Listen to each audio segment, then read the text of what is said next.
জয়গুরু, সুপ্রভাত, হরি ওম। ওম অখণ্ড সংহিতা বা অখণ্ড মণ্ডলেশ্বর শ্রী শ্রীমৎ স্বামী স্বরূপানন্দ পরমহংসদেবের অমৃতময় উপদেশবাণী দ্বিতীয় খণ্ড। ওমকারের তান্ত্রিক ব্যাখ্যা। অকারে ব্রহ্মা, উকারে বিষ্ণু, মকারে মহেশ্বর, এই ব্যাখ্যা দিয়েছেন তান্ত্রিক আচার্যেরা।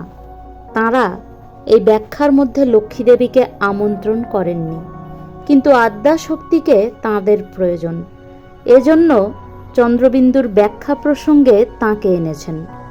মহিমান্বিত ওঙ্কার এইভাবে নানা মতের লোকেদের দ্বারা নিজ নিজ মতোচিতভাবে ব্যাখ্যাত হয়েছেন। ওঙ্কারকে অস্বীকার কেউ করেননি।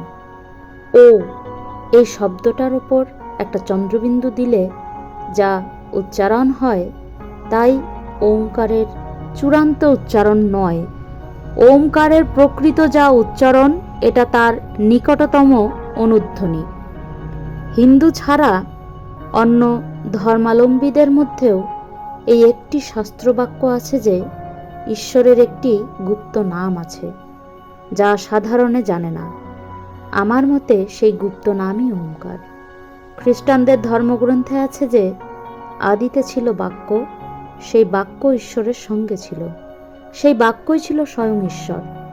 আমার মতে এখানে প্রাচীন খ্রিস্টান শাস্ত্রকার ওমকারেরই কথা বলেছেন। ওমকারের প্রশংসা সর্বজাতির সর্বশাস্ত্রে। কেউ হয়তো স্পষ্ট জেনে প্রশংসা করেছেন, কেউ অস্পষ্ট জেনে করেছেন, কিন্তু প্রণবেরই মহিমা হয়েছে কীর্তন। হরি ওম।